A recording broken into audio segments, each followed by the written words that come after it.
Right, today we're gonna bring a punching bag, and this one is very inexpensive. I'm gonna keep it outdoors. Now the filling's not included, you gotta fill up your own stuff. So we are gonna heavy duty fill it up with some beads and some clothing, old clothing and old stuff. I mean, don't mind if this thing gets wet. We're gonna keep it outdoor so we can start working outdoor more. Summer's around the corner, want to get in shape. We're in spring right now. Comes with the hanging, the chains, and the actual zipper to open it up around the top. And of course, I don't know if you guys gone to the gym before, but these things damage easily. Recommendations: get some gloves, boxing gloves. You don't want to hurt your hands.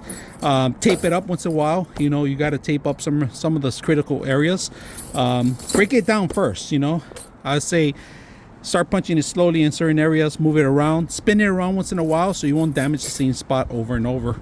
If you're a boxer and you like this kind of stuff and you work out, you know that these things out of the box are not ready to punch, right? So you got to break them in and you got to soften up the blows pretty much in certain areas that you're going to attain it. But if you're working out, you pretty much could go anywhere you want. So we're going to hang this today. We're going to fill it up and see how it looks. The wall or the actual pole that you're going to be using in, all right?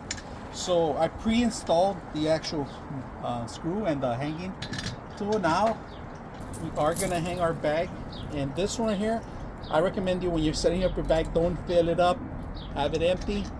All you got to do is twist it in there too. It locks it in place. This thing rotates any angle you want. Now extend it as much as you want. You don't want it to hit the wall or hit anything that you're hitting. So I'm going to set this up. We're going to fill it up right now.